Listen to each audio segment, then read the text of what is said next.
Se a mensagem for pregada e sustentada, acredite em mim, sinais e maravilhas vão suceder. Glória de Deus vai descer, vai se manifestar. Salvação em massa vai acontecer.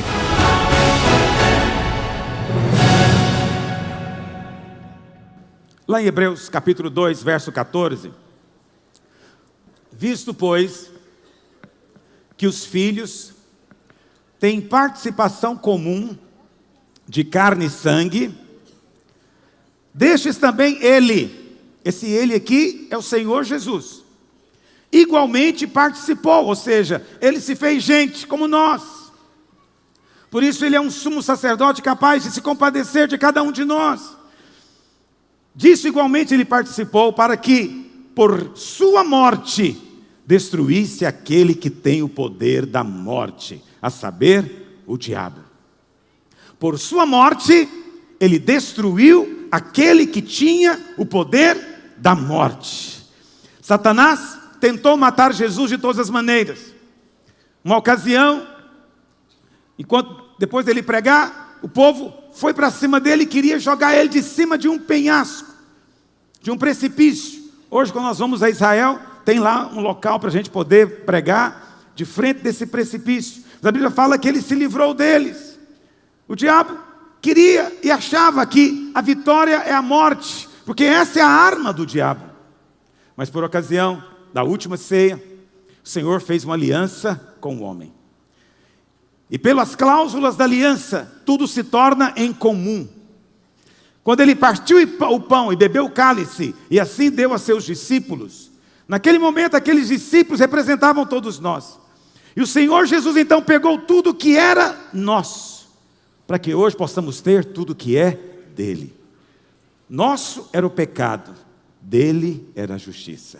Ele nos deu a sua justiça e levou para o Calvário o nosso pecado. Nossa era a maldição, dele é a bênção. Ele pegou a nossa maldição e se fez maldição no Calvário em nosso lugar, para que a bênção de Abraão chegasse a você agora. Ele pegou o que também? Ele pegou a nossa doença. Ele, na verdade, morreu a nossa morte. Mas o que Satanás não sabia é que tudo da velha criação foi colocado na cruz. Então, o próprio poder do diabo foi lançado na cruz. E quando Cristo então entrou na morte, sim, porque ninguém o matou. Eu sei que você pensa que foram os judeus malvados que o mataram. Não, ninguém podia matá-lo. A morte é o salário do pecado, mas nele não havia pecado algum. Então ele não iria morrer, ele iria subir para o céu, simplesmente. Mas ele veio para morrer, mas ele não veio para ser assassinado, ele não foi morto por ninguém. Na cruz do Calvário, o autor da vida, com as suas mãos presas, com seus pés presos, entrou na morte, porque ele tinha esse poder. Ele entrou na morte para levar tudo isso com ele. E o que Satanás não sabia é que ele levou também a morte consigo, o poder do diabo consigo, e levou tudo para debaixo da condenação, a condenação do inferno. Mas ao terceiro dia, ele ressuscitou, aleluia. Mas, enquanto ele estava lá, a palavra do Senhor diz que ele desceu ao inferno. Para quê? Para tomar das mãos do diabo as chaves do inferno e da morte. Satanás tinha o poder da morte. Ele tinha, não tem mais. Ele ainda pode matar. Mas Jesus pisou na sua cabeça, diz a palavra de Deus, e tomou dele as chaves do inferno e da morte. Por isso hoje, o Senhor Jesus, ressurreto, tem toda a autoridade no céu, na terra e no inferno. É Senhor de vivos e é Senhor de mortos. É Senhor sobre todas as coisas. E vai chegar o dia em que toda língua vai confessar que Ele é o Senhor. Então você vai ver Hitler, você vai ver Mao Tse Tung, você vai ver Nero, você vai ver todos os tiranos da história curvando o joelho e abrindo a boca e declarando: Ele é o Senhor dos senhores. Mas a glória maior vai acontecer, porque o próprio Satanás, com a sua língua serpentina, vai ter que se curvar diante dele, não por vontade própria, nem por opção, mas pelo poder da redenção. Ele vai ter que se curvar, vai abrir a sua boca e vai declarar: Ele é o Senhor dos senhores.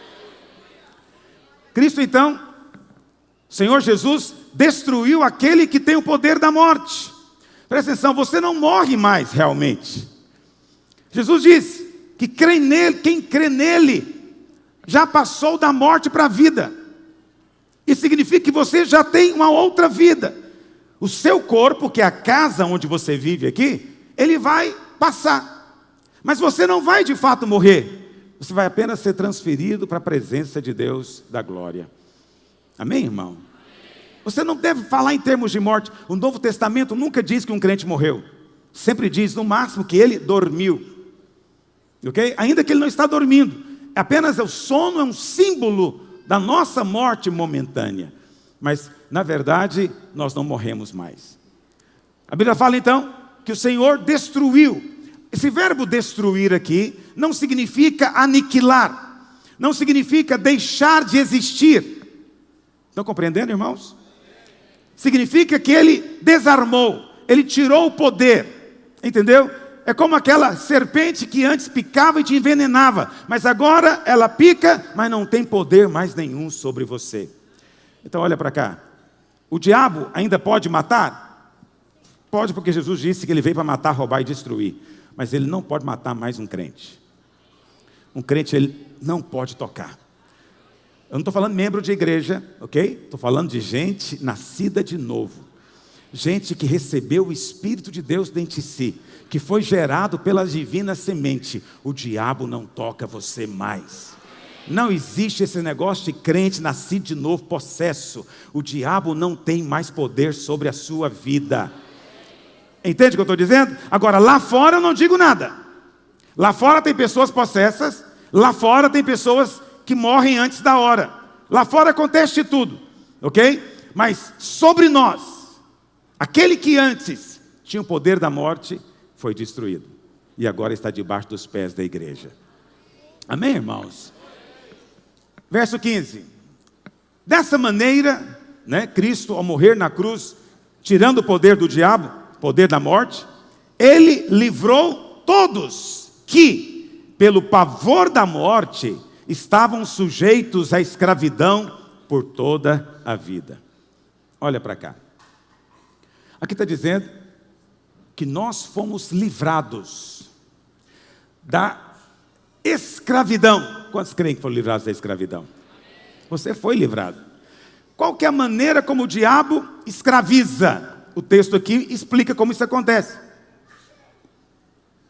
O diabo escraviza por meio do medo da morte. O medo da morte é a forma como o diabo subjuga as pessoas. Você sabe, a origem de todo medo, se você for tirando, decompondo, tirando todas as camadas do medo, você vai ver que em última análise, todo medo é medo da morte. Quando uma pessoa diz que tem medo de voar de avião, o que ela tem medo realmente? Da aeromoça envenenar ela com um sanduíche? Ela tem medo de quê? De ter um tarado lá dentro e atacar ela? Não, ela tem medo do avião cair e ela morrer. Então, não existe tal coisa como medo de voar de avião. O que existe é medo da morte. Ok? Medo da morte. Então, todo medo que paralisa, em última análise, é medo da morte. Por que você tem medo do amanhã? Sim, porque essa é outra maneira de falar ansiedade. É o medo do amanhã. Qual que é o seu medo? Seu medo é, vou perder o emprego, eu não vou ter como trabalhar. Se você for chegar ao extremo, você vai cair aonde? Eu vou morrer. Eu não vou ter como sustentar, eu não vou ter plano de saúde, vou ficar doente, não vou ter como resolver, e então eu vou morrer. Aí você fala, não, mas meu medo realmente é só de ficar desempregado. Não, na sua mente esse é o medo. Mas em última análise, é da morte o medo. Onde não há medo da morte, não há preocupação com amanhã. Está entendendo o que eu estou dizendo? Onde não há medo da morte, você é livre.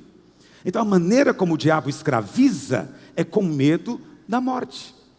Qual que é o problema? O problema é que muitos crentes, sendo livres, ainda vivem como se fossem escravos. Por quê? Porque tem medo da morte. Tem medo do futuro. Tem medo de ficar doente. Alguns têm medo de não perseverar, porque acreditam que a salvação depende dele, não é? Alguns têm medo de pecar, e o pecado dele, matar ele, levar ele à morte. Então muitos crentes, o diabo acaba controlando ele. Apesar de ser livre, tem tido uma experiência de servidão, uma experiência de escravidão. Pastor, mas não posso admitir isso. Como que o diabo faz isso? Muito bem, o diabo, ele segue uma lógica. Qual que é a porta, qual que é o espaço que o diabo encontra para produzir medo em você? Então tudo começa com a lei. A lei no Velho Testamento, ok? Então, lá em 2 Coríntios 3, projeta por favor, verso 6. 2 Coríntios 3, verso 6, diz assim: o qual nos habilitou para sermos ministros de uma nova aliança. Todos nós somos ministros. Ele nos habilitou, você foi habilitado. Você é ministro de uma nova aliança. Não da letra, mas do Espírito. Porque a letra faz o quê? Olha aí. Então o diabo tem um aliado. Qual que é o aliado do diabo? A lei. Porque a letra mata. Então, a lei foi dada para mostrar ao homem a sua condição, para fazer do homem transgressor, e assim ele clamar pelo Senhor. Mas a lei não foi dada para salvar o homem. A lei não tem poder de salvar o homem. A lei pode mostrar o pecado, mas não tem meios de libertar o homem do pecado. A lei mostra que o homem é culpado, mas não tem como justificá-lo. A lei é impotente. Por isso a lei mata. Por que a lei mata? Na verdade, aqui está dizendo que a letra mata. O que quer dizer essa palavra letra aqui? Então, você pode entender letra como sendo esses caracteres pretos aí que estão no papel branco. São letras. Compõem uma palavra, ok? Você pode entender letra, portanto, aqui como sendo a palavra de Deus sem o Espírito.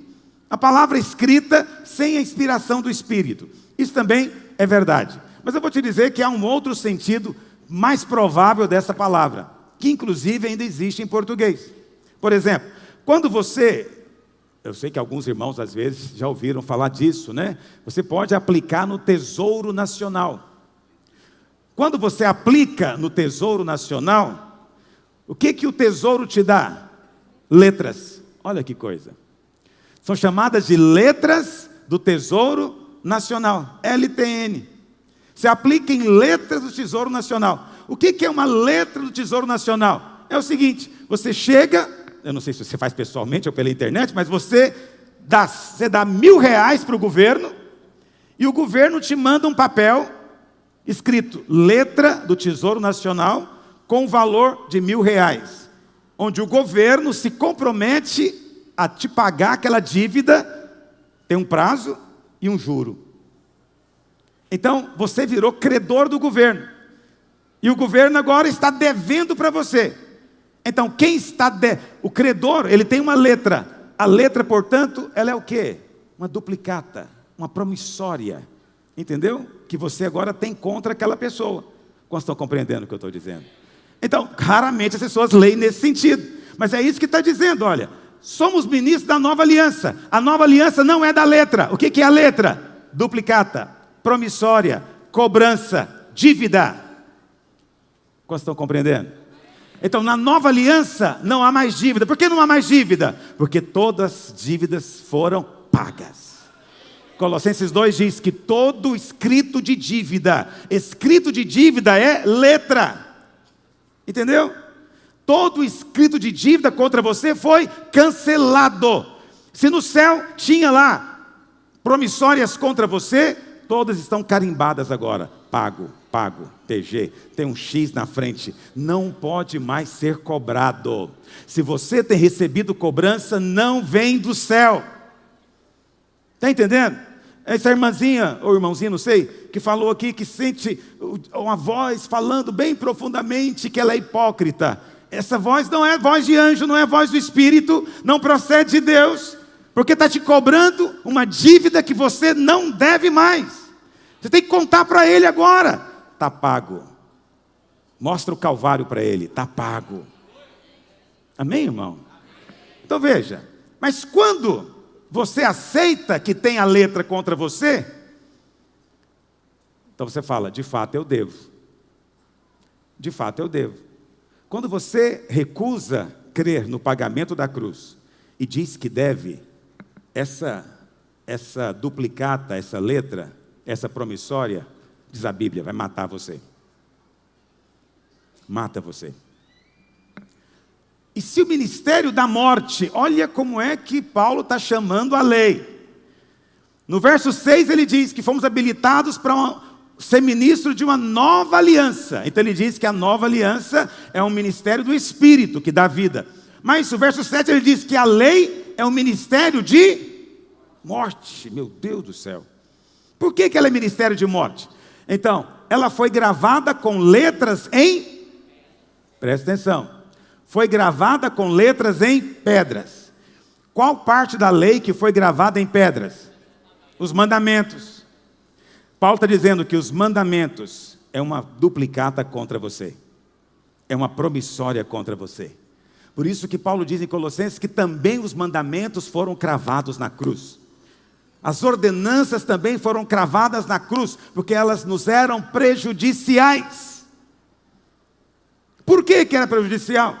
Então diz, se o ministério da morte, gravado em letras de pedra, em pedra, se revestiu de glória, a ponto de os filhos de Israel não poderem fitar a face de Moisés, por causa da glória do seu rosto, ainda que desvanecente, como não será de maior glória o ministério do Espírito, que é a graça? Verso 9, porque se o ministério da condenação foi glória, presta atenção, olha como Paulo está chamando aqui a lei.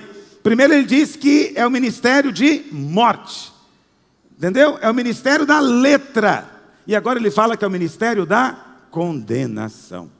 Então, vamos entender, como é que o diabo escraviza as pessoas, irmãos? Pelo medo. O ímpio vive debaixo de medo. O estresse que as pessoas vivem é por causa do medo. Ok? Como é que o diabo pode atacar um crente? Como é que ele pode trazer também um crente de novo debaixo de servidão? Se o crente aceitar que vive na lei e se relacionar com Deus com base no merecimento, ele vai sentir o quê? Condenação. Porque é a lei que produz morte. A única maneira do diabo despertar medo da morte em você é se você voltar a viver debaixo de condenação da lei. A única maneira que o diabo tem de levar o crente a ficar com medo da morte é se o crente voltar a viver pela lei do merecimento, que é condenação e que gera morte. Diretamente ele não pode. Mas em última análise, o que é a morte? A morte é o dia que todo homem vai prestar conta diante de Deus. Todo homem vai ter que comparecer diante de Deus, todo homem. Mas você, presta atenção, que crê no ministério do Espírito, no ministério da justiça e do perdão, que crê na nova aliança, você foi colocado dentro de Cristo. De maneira que quando Deus olha para você, Deus vê Cristo. A sua identidade agora é Cristo. Quando você ora em nome de Jesus, é como se o próprio Cristo orasse. Deus não pode rejeitar Cristo, por isso Ele aceita você, porque você está nele. Tudo que Deus fez em Cristo. O trabalho de Deus agora é pegar você e colocar dentro dele. Esse é o trabalho de Deus. E a sua parte é permanecer nele. Não saia da posição. Não resolva viver confiado no seu próprio mérito. Não, eu vivo confiado no mérito de Cristo. Eu estou em Cristo. Não confio na minha obediência, confio na obediência dele. Não confio na minha justiça, confio na justiça dele. Então, no dia que você partir e for se encontrar com o Senhor, você diz, João, você não precisa de ter medo. Sabe por que você não precisa ter medo? Porque quando Deus olhar para você, Ele vai ver Cristo. E Ele vai ter que dizer para você, por causa de Cristo, seja bem-vindos. Ele vai abrir os portais da glória para você. Não haverá condenação para você. Mas e o ímpio? Como que ele vai fazer diante de Deus? Entendeu o que eu estou dizendo? Por isso ele tem medo. Por isso ele odeia Deus. Por isso ele foge de Deus. Por isso ele condena Deus e justifica todo mundo. Porque ele sabe que vai ter que comparecer. Essa é a base, a origem, a essência final do medo. É Deus. E é interessante porque Jesus morreu para nos salvar. Salvar de quê? De que você foi salvo? Da ira de Deus. É que tem irmãos que acham que foram salvos do diabo, que foram salvos do inferno. Claro que envolve isso também, mas em última análise, você foi salvo porque um dia você teria que comparecer diante dele. E Deus amou tanto você que ele falou, eles não podem vir aqui dessa maneira. É preciso que aconteça algo. Então Deus mesmo providenciou um meio para que quando você chegasse lá, você tivesse vestido do Cordeiro, vestido do Filho, e ele não tivesse outra alternativa a não ser aceitar você. Você está destinado para a glória. Você não precisa ter medo do futuro, porque o seu futuro é de glória. Você não tem que ter medo de coisa alguma. Você não tem que ter medo de avião, você não tem que ter medo de carro, né? Tem pessoas que não conseguem aprender a dirigir porque tem medo do trânsito. Você não tem que ter medo de nada. Eu sei que há muitos irmãos que ainda padecem debaixo de pânico. Preste atenção, o pânico é medo da morte também. Entende? Mas você não precisa de ter. Não precisa de ter. Algumas pessoas podem me ouvir e pensar que eu estou condenando. Não estou condenando. Estou te dando uma palavra de vida e esperança. Não precisa mais ter medo. Ah, pastor, é muito fácil falar só assim, não precisa. Não é assim dentro da gente. Eu sei que não. Por isso você precisa de ter a experiência do amor de Deus. Você precisa ter os seus olhos abertos para compreender com todos os santos qual é a altura, a profundidade, a largura e o comprimento do amor de Deus e ser tomado da plenitude de Deus. Não tem nada mais poderoso do que o amor de Deus. Esse é um dos seus propósitos de vida, é compreender esse amor. Muitos irmãos querem saber a cor das asas dos querubins. Presta atenção, não se prenda a curiosidades bíblicas, não se prenda a coisas secundárias, vá ao que interessa. Há uma mensagem para você, amado. Não importa quão fundo você foi no pecado, o Senhor Jesus foi mais fundo para buscar você. Não importa o tamanho da sua dívida, Ele pagou e sobrou. Não há mais cobrança contra você. Você pode chegar em paz diante de Deus. Quantos dizem amém? Amém? Mas é aí que entra o problema, pastor. Qual o problema? O problema é que muitos pastores e líderes me ouvem ou ouvem essa mensagem. E o que eles dizem? Perigosa essa mensagem. Esse negócio da graça, pecado tudo perdoado. Isso é o seguinte, vai produzir libertinagem. Os irmãos vão começar a fazer bagunça e fazer tudo quanto é coisa errada, porque agora está na graça. Então essas pessoas não entendem o amor de Deus. Não entendem o amor de Deus, porque eles vivem debaixo da letra o tempo inteiro. Vivem debaixo de condenação, escravizados por morte o tempo inteiro. O tempo inteiro. Eles não entendem, não percebem que o filho que sabe que é amado, ele quer agradar o pai. O filho que percebe o sacrifício que o pai está fazendo para ele estudar, ele não vai fazer bagunça, ele quer corresponder. O filho que está vendo a mãe, quantos irmãos já ouvi testemunho aqui, né, da mãe que era lavadeira, né, que lavava roupa para ele poder estudar. Ele se sentia mal de pensar em não estudar, porque ele viu, o amor da mãe era expresso no sacrifício dela. Esses filhos se tornam bons maridos, se tornam bons profissionais. Esses filhos têm mais facilidade de conhecer o amor de Deus, porque eles viram o amor dos pais. Agora, aquela criança que é criada na rua, sem pai e sem mãe, ela só experimenta rejeição, ela só experimenta preconceito, violência contra ela, abuso contra ela. Qual que é a reação dessa criança diante do mundo? Ela quer se comportar bem? Não, ela quer que o mundo exploda, porque o coração dela é cheio de ódio, porque ela não recebeu aceitação e amor. Ela vive debaixo de medo. Essas crianças que vivem na rua, elas vivem assustadas e amedrontadas, e o tempo inteiro elas são violentas. Por que são violentas? Porque nunca receberam, nunca tiveram. Elas vão fazer todas as atrocidades que você imaginar, porque não vale a pena coisa nenhuma. Alguém vai dizer, pastor, mas eu conheço filhos de pais que dão tudo para eles, mas não dão o principal. Não dão o principal. Tem muitos pais que dão comida só, comida e dinheiro só, não dão presença, não dão atenção, não participam, não dão amor. Isso é uma coisa evidente. Esse filho que pensa que não é amado, ele vai usar droga, ele vai chutar os dias de prova, não está nem aí porque vai acontecer no futuro. Ele não tem futuro, porque ele não tem ninguém para poder agradar. Mas olha aquele filho que teve uma mãe que sacrificou por ele. Ele não vira marginal. Está entendendo o que eu estou dizendo? O crente que sabe que é amado, ele quer corresponder a esse amor. E Deus generosamente dá para ele. E ele entende que não merece, mas Deus dá mais para ele. E ele fica constrangido com o amor de Deus.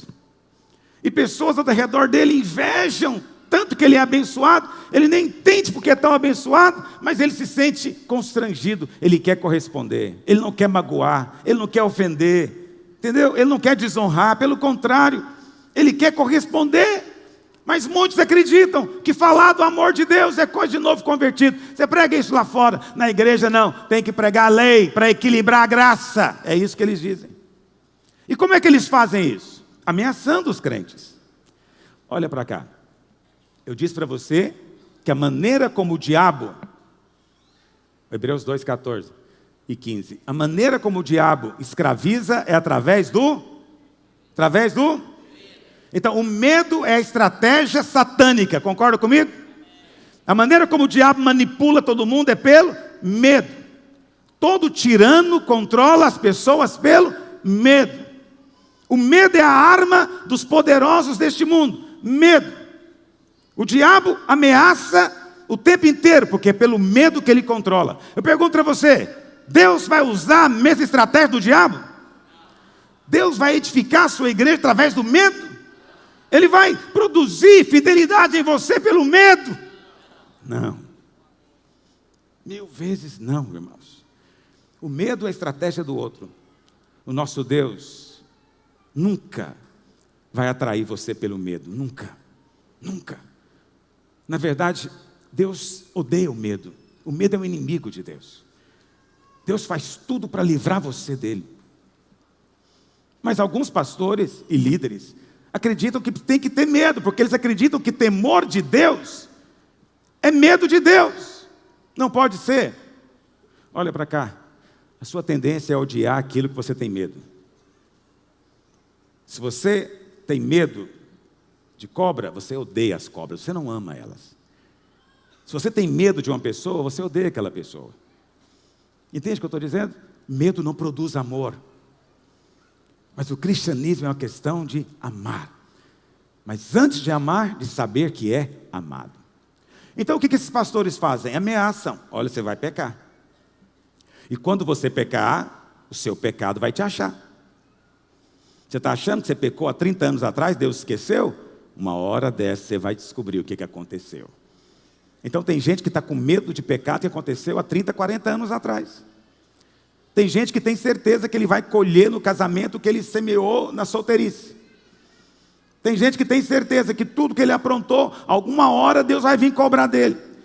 Então por que pregam isso? Porque não podem acreditar que toda a dívida foi paga. Não, alguma coisa tem que ficar.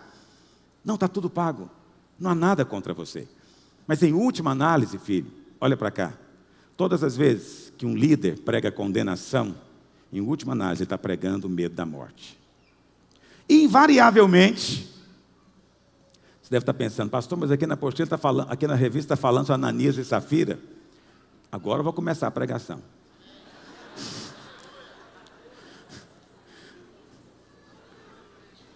Brincadeira. Invariavelmente, essas pessoas adoram jogar na minha cara Ananias e Safira. É, pastor, muito legal, muita graça, muita bondade, mas e Ananias e Safira? Ah, pastor, tá bom, então não tem mais, maldição, não tem mais condenação, mas e Ananias e Safira? Então não importa o que eu falo, tem alguém que me chega com Ananias e Safira. Ananias e Safira virou o herói deles. Eles amam esse texto da Bíblia. Porque acreditam piamente que esse texto é uma prova irrefutável de que o que eu estou pregando é desequilibrado. É uma heresia. Não é algo de Deus. Então hoje eu quero ver se eu consigo desmontar esse argumento falso na sua mente. Quantos querem ouvir a palavra de Deus? Então pega aí, Atos capítulo 5, verso 1. Atos 5, verso 1. A história de Ananias e Safira é só para dar medo da morte. É só para despertar medo da morte. Entretanto, certo homem, diga, certo homem. Não esqueça disso, certo homem, chamado Ananias, com sua mulher Safira, vendeu uma propriedade. Mas em acordo com sua mulher, reteve parte do preço. E levando o restante, depositou aos pés dos apóstolos. Então disse Pedro: Ananias, por que encheu Satanás teu coração? Quem que encheu o coração dele? Para que mentisses ao Espírito Santo, reservando parte do valor do campo. Conservando-o, porventura não seria teu? Vendido, não estaria em teu poder? Como, pois, assentaste no coração este desígnio? Não mentiste aos homens, mas a Deus. Ouvindo estas palavras, Ananias caiu e morreu, expirou, sobrevindo grande temor a todos os ouvintes. Depois a mulher dele entrou e aconteceu a mesma coisa. Muito bem, você tem aqui de fato uma situação parece inusitada. E você diz: pastor, esse negócio aqui, eu acho que a gente tem que avaliar bem. Esse pessoal estava trazendo oferta aqui no culto. Esse pessoal estava vindo aqui na hora da oferta. E eles estavam servindo a Deus com suas ofertas. Mas eu quero dizer para você que eu não creio que eles eram crentes. Portanto, eu não creio que essa passagem se aplica a você, que é crente, nascido de novo. Pastor, mas ela está na Bíblia. Sim, na Bíblia tem muitos tipos de passagens. Tem passagens prescritivas. É aquelas onde o apóstolo fala o que é que você deve ser, fazer e tudo mais. Tem passagens que são proclamativas, ou seja, elas proclamam o querigma, a mensagem do Evangelho, a obra salvadora de Cristo. Mas existem outras passagens na Bíblia que elas são só para nossa instrução. Não é para nós realmente. Ainda que os crentes às vezes não sabem disso e aplicam. Então, por exemplo, quando Jesus, lá em Mateus 22, ele fala para os fariseus: ai de vós, fariseus, sepulcros caiados, raça de víboras. Ele está falando para quem, irmãos? Ele está falando para os discípulos? É para os fariseus. Então, isso é para nós? Não, não é para você. Presta atenção, Jesus nunca chamou um discípulo dele de raça de víboras. Exceto Judas, que ele disse que era diabo. Por quê? Porque ele não era discípulo. Mas os outros 11 eram discípulos. Nunca são chamados de hipócritas. Nunca são chamados de sepulcros caiados. Mas aí, eu sei que tem muita boa intenção e sinceridade, mas é preciso também ter conhecimento, ter luz. Às vezes você vai numa igreja pentecostal e o profeta levanta no meio da congregação, e como ele é muito sério, ele é muito João Batista, qual a primeira coisa que ele fala? Raça de víboras. Quem vos induziu a fugir da ira vindoura? Não estou fugindo não tem mais ira sobre mim, eu fui salvo da ira. Eu fui salvo da ira. Quantos foram salvos da ira? Não estou fugindo de mais nada. Eu era de fato um pródigo fugitivo, mas ele me resgatou, eu voltei para casa. Sepulcros caiados, hipócritas. Presta atenção, esse profeta levanta, o povo ajoelha e treme. Porque ele diz: é Deus realmente falando na boca do profeta. E enche o coração de medo. Quando enche de medo, quem é que entra em cena? O diabo, porque o diabo escraviza pelo medo. Pelo medo. É o medo que o diabo usa para controlar, manietar, atar suas pernas para você não caminhar em Deus. Se esse Ananias era crente, nós temos aqui um problema teológico muito sério. Por quê? A Bíblia fala que um dia os fariseus trouxeram uma mulher pega em adultério. Presta atenção. Não trouxeram ela uma semana depois, não. Eles pegaram na hora, no flagra. Ela estava deitada com o sujeito. Ela chegou enrolada no lençol. Escorria coisas na coxa dela. E ela chegou na presença do Senhor Jesus daquele jeito. E os fariseus falaram o quê? Mestre, Moisés manda apedrejar. O que o Senhor diz? E o Senhor pega e fala: quem não tem pecado, atira a primeira pedra. O Senhor não dá moleza para hipócrita, realmente. Porque o Senhor poderia ter falado, por exemplo, para eles assim: gente, Moisés também falou de compaixão. Vocês não têm compaixão, não? Poderia ser que eles não jogassem a pedra. Mas eles iriam embora falando o quê para o discípulo do lado? Você sabe, aquela mulher merecia morrer, mas hoje eu resolvi ter compaixão dela. E aumentar a justiça própria do cidadão. Mas o Senhor não deu moleza para eles. Se você não tem pecado, pode jogar. Entendeu? Claro, a palavra do Senhor, ela é muito poderosa. E os homens não escapam da sua palavra e dos seus olhos. Porque os olhos deles são chama de fogo. Onde ele olha, não há trevas. Imediatamente a luz se manifesta. Tomado pela consciência, foram embora. Ficou a mulher sozinha com ele. Essa é a cena mais chocante. Por quê? Porque ela traduz um dia ou outro da sua vida, em que você, no pecado, estava sozinho com ele. Qual que era a sua reação diante dele? Assustado? Pedindo misericórdia? Não me condena, não? Não me mata, não? Todos nós, um dia, ou vários dias, ficamos sozinhos com ele, daquele jeito. Naquele dia, ele deu a resposta definitiva para nós. Onde estão os teus acusadores? Nenhum te condenou? Ela falou: nenhum, Senhor. Ele falou o quê? Nem eu te condeno. Vai, não peques mais. Eu não te condeno. Essa é a frase do Salvador. Eu não te condeno. Mas Jesus disse que tem um pecado que não tem perdão. É a blasfêmia contra o Espírito Santo.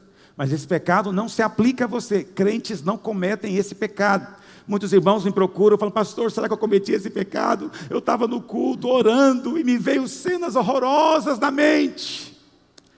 Eu falei: eu até imagino o que foi. Nem quero imaginar, mas estou conseguindo. Então, é o seguinte: esse pecado também foi colocado na cruz. Você está perdoado. Vai, não peques mais. Entendeu? O diabo quer convencer alguns que cometeram blasfêmia. Mas olha, o que aconteceu com esse homem? Olha para cá. Será que podemos aplicar a mesma situação lá de João 8? Veja, Ananias chegou diante de Pedro. Pedro falou para ele: escuta, por que você fez isso? Mentiu para o Espírito Santo? Você, ficando com o dinheiro todo, é teu? Por que você resolveu dar a metade e falar que era tudo? Ananias teve chance de arrepender, irmãos? Teve chance de arrepender? Verso 5. Ouvindo as palavras, o que aconteceu com ele? Caiu morto. É assim que funciona? Não. Se fosse um filho, o que iria acontecer? Oh, apóstolo Pedro, eu pequei mesmo. Pequei. Não queria, mas pequei. O que Pedro ia falar? Eu não te condeno. Vai, não peques mais. É isso que Pedro fala. Mas aqui Pedro não falou. Por quê? Porque é um exemplo de blasfêmia. Ah, mas esse cara estava na igreja. Presta atenção. Estar num culto da igreja não significa nada. Não é porque a pessoa vem aqui, frequenta e até gosta de ouvir a pregação que ela nasceu de novo. Então, às vezes, há muitos motivos para pessoas virem num culto. Você não está autorizado a julgar ninguém, mas você precisa muito de saber que isso aqui não é suficiente. Então, naquela época, tinha gente que não era crente junto com os crentes. E tem sido assim por 2000 anos. No meio dos crentes tem também um joio ali misturado. Então, eu digo para você que ele não era crente. Como estão me acompanhando? Por quê? O segundo argumento. Porque a maneira como a Bíblia se refere a ele é verso 1, coloca por favor. É apenas dizendo: certo homem. Presta atenção. No livro de Atos, todas as vezes que fala de um crente, chama ele de discípulo. Ou, como no caso de Estevão, chama ele de homem cheio do Espírito. Ok? Então, os discípulos são identificados. A Bíblia fala que ele era discípulo. Mas todas as vezes que fala de alguém que não era crente, chama ele apenas de homem. Vamos ver algumas referências? Não sei se está aí na sua revista, se tiver, você vai acompanhando. Atos 9, verso 10, fala de um outro Ananias. Ora, havia em Damasco um discípulo chamado Ananias. Então esse Ananias aqui, Deus mandou ele ir lá restaurar a visão de Paulo. Ele é chamado de discípulo, não é um homem, é um discípulo. Lá no capítulo 9, verso 36, Atos 9, 36, diz: havia em Jope uma discípula, por nome Tabita, nome este que traduzido quer dizer Dorcas. Então, ela não é chamada de uma mulher.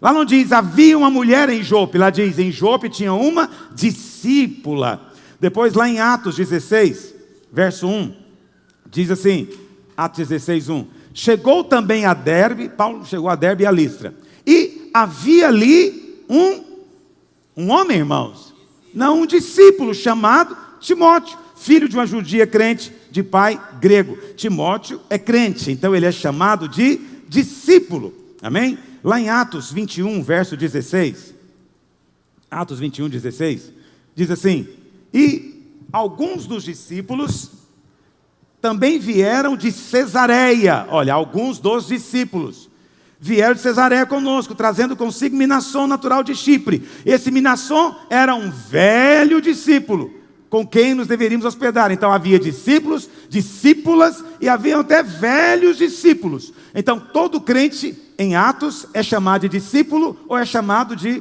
um homem cheio do Espírito Santo de Deus. Enquanto isso, todas as vezes que se fala de alguém que não era crente, aí então ele é apenas um homem. Vamos ver algumas referências? Atos 8, verso 9, falando de Simão, o mágico, a Bíblia diz, ora, havia um certo homem chamado Simão. Está percebendo? Ele não é crente. Na verdade, ele é bem maligno. Ele é chamado de homem. Havia um certo homem que praticava mágica e iludia o povo de Samaria. Atos 10, verso 1, fala de Cornélio. Cornélio depois veio a se converter. Mas aqui ele está entrando em cena. Não tinha se convertido ainda. Olha como é que diz. Morava em Cesareia um homem, não era discípulo, era um homem de nome Cornélio, centurião da coorte chamada Italiana. Ele era piedoso e era temente a Deus, e dava esmola, mas não era convertido. Apareceu um anjo para ele e falou, olha, você manda chamar Pedro, que Pedro vai explicar para você como ser salvo. Então ele não era crente ainda que era um ímpio que estava buscando a Deus, mas ainda não tinha se convertido. Então ele não é chamado de discípulo, ele é chamado apenas de um homem. Havia um homem em Cesareia. Mais um, Atos 14, verso 8. Em Listra, costumava estar assentado certo homem, não é discípulo, aleijado, paralítico, desde o nascimento. Então preste atenção, esse cara aqui vai se converter também, como Cornélio, vai ser curado também. Mas aqui não tinha sido ainda. Então, enquanto ele não se converte, ele é chamado apenas de um homem. Ele é apenas um homem, não é um discípulo. Volta lá para Atos 5, verso 1.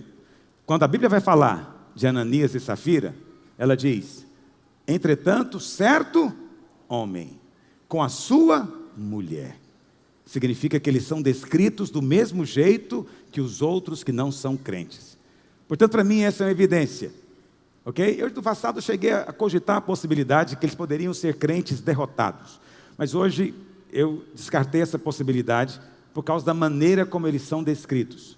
Ok? São descritos como pessoas que não eram convertidas. Por isso que Satanás tinha o poder para encher o coração dele. O seu coração é cheio do Espírito Santo de Deus. Compreendemos até aqui? Muito bem. Terceiro argumento. Terceiro argumento, eu preciso falar para você. Não dá para você definir doutrina baseada em significado de nomes. Mas os nomes têm significado na Bíblia. E isso é importante você saber. Não há nome que não tenha significado. Ok? Nós não temos acesso, às vezes, ao significado. Alguns aqui, líderes, já têm, já baixaram o aplicativo aí, né, do grego, do hebraico. Você tem acesso. Então, os nomes têm significado. Então, por exemplo, um exemplo só. Eu acho bonito isso. Você vê Zacarias, que era casado com Isabel, e Deus deu para eles um filho, de maneira miraculosa, João, quando ela era velha também, semelhante a Sara.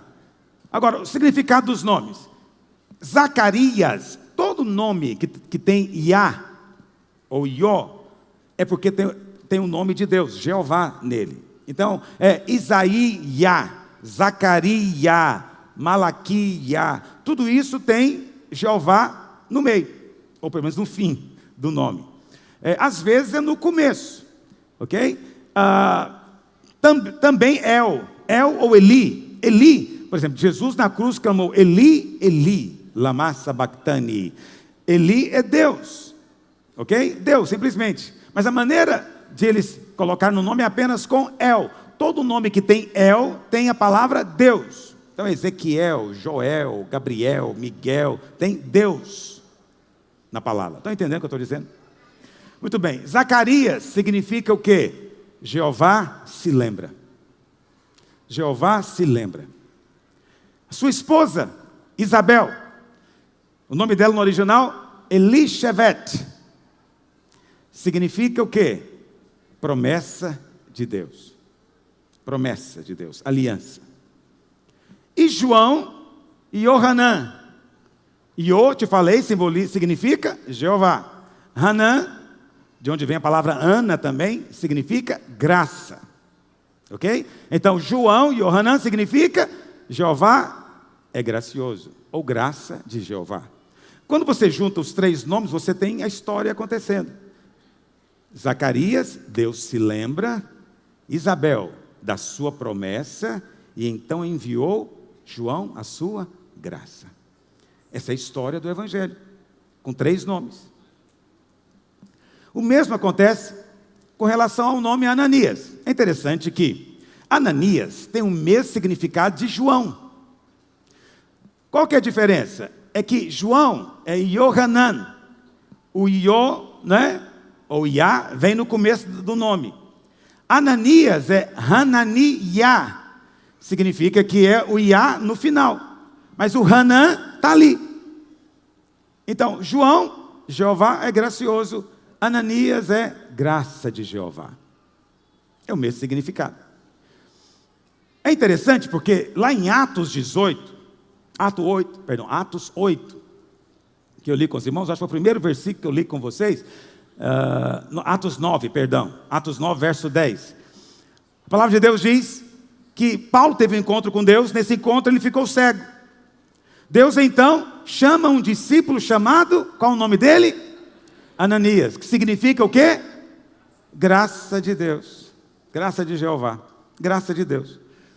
Deus mandou a graça para abrir os olhos de Paulo. A primeira coisa que Paulo viu, quando seus olhos foram abertos, foi Ananias, a graça de Deus. Os olhos só são abertos por meio da graça de Deus. Só tem revelação quem recebe graça de Deus. Porque Paulo diz que a lei é um véu. O véu impede de ver, mas a graça abre os seus olhos. Você vê, nomes têm significado.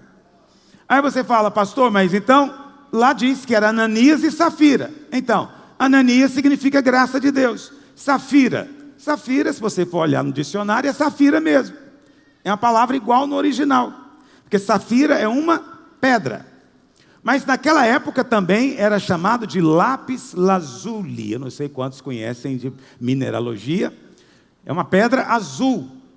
E, como o pastor Noel mencionou hoje, no Talmud, que é um livro de tradições hebraicas, ok? Não é a Bíblia, mas os religiosos dão mais valor nele às vezes. Ele diz que quando Deus escreveu a lei, as tábuas da lei eram feitas de lápis lazuli, ou seja, safira, porque elas eram azul profundo, para indicar que estavam vindo do céu. Então, se isso é assim, safira simboliza o que então? A lei. Então você tem Ananias, a graça de Deus, casado com Safira, a lei. O casamento da lei com a graça produz o quê? Morte. Produz morte. Por isso eles morreram. Quando alguém resolve que precisa de equilibrar a graça de Deus, ele resolve colocar a lei no meio. Frequentemente eu ouço irmãos dizendo isso: pastor, tem que ter muito cuidado, porque pode ter gente que vai aproveitar da graça para fazer licenciosidade. É possível, não conheço ninguém, mas é possível. Judas diz isso, Judas 1, verso 4. Mas, olha para cá, não há nenhuma orientação apostólica que devemos voltar um pouquinho para a lei, para poder temperar a graça. Não. Quem de fato está na graça, o pecado não tem mais domínio sobre ele. Você não tem que tentar passar lei para equilibrar a graça, porque quando você resolve colocar lei junto com graça, o resultado é morte. Hoje talvez você não vê pessoas caindo mortas para trás, mas você vê igrejas mortas. Muito barulho, mas não tem vida. Muito instrumento, muito som, mas não tem vida. Não há vida. Sabe o que eu louvo a Deus, a nossa igreja? É que eu chego aqui na frente, às vezes, um amém que eu falo, eu sinto vida de Deus fluindo. Eu não sei quantos sentem também. Às vezes, a gente faz uma oração, às vezes, canta um cântico, eu sinto que começa a borbulhar entre nós. É vida de Deus. É vida de Deus. Por que há vida de Deus? Porque nós temos permanecido na posição correta, na posição de receber. Rejeitar todo medo que procede da lei, toda condenação que procede da lei, e desfrutarmos da liberdade dos filhos de Deus. Não tente misturar a graça com lei. Esse foi o problema dos Gálatas. Essa é a doença dos Gálatas. Eu preguei isso aqui há 4 anos atrás, não é? Você pode comprar o CD. A doença dos Gálatas é que eles pegaram um pouco da graça.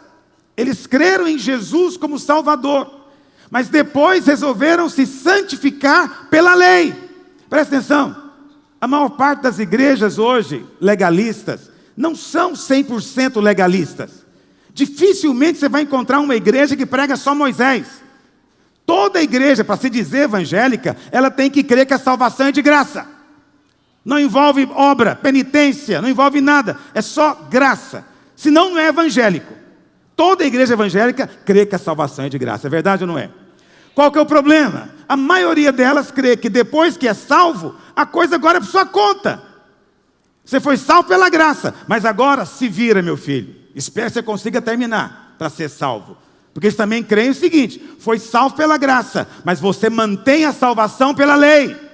Se você não mantiver a salvação, você vai perder ela lá na frente. Esse ensino gera morte, doença, escravidão. Muitos me perguntam, por que tem tanto crente no hospício? E é verdade. É verdade, tem muito crente doente da cabeça. Por quê? Porque a pregação da lei produz medo. O medo escraviza. O medo gera todo tipo de doença que você imaginar, inclusive na mente. É o medo que causa. O ensino da lei, misturado com a graça, gera morte, gera angústia, estresse, peso insuportável. E na vida de alguns, infelizmente, pode chegar até mesmo a produzir um desequilíbrio nele. Porque ele não consegue. Então não tente ser salvo pela graça e viver a vida cristã no seu braço, no braço da obediência da lei. Vamos viver do começo até o fim pela graça. Colossenses 2,6. Assim como você recebeu a Cristo, assim agora andai nele. Eu recebi pela graça, eu vou andar pela graça agora. Quantos têm paz hoje? Todo medo da morte vai ser extirpado da sua vida em nome de Jesus. E você, quando ouvir alguém falando agora, o que você me faz, Ananias e Safira? Você vai dizer para ele, eu quero saber o que você vai me falar. Porque eu vou te dizer o seguinte, não me diz respeito. Isso não é para mim. Está escrito aqui como teste e prova para alguns, mas não é para mim. Eu já fui transportado para outro reino. Eu vivo noutra esfera. Sobre mim não há mais nenhuma condenação. A vida de Deus transborda de dentro de mim para a eternidade. Quantos testificam que é assim? Fiquem em pé onde você está. Vamos orar sobre isso.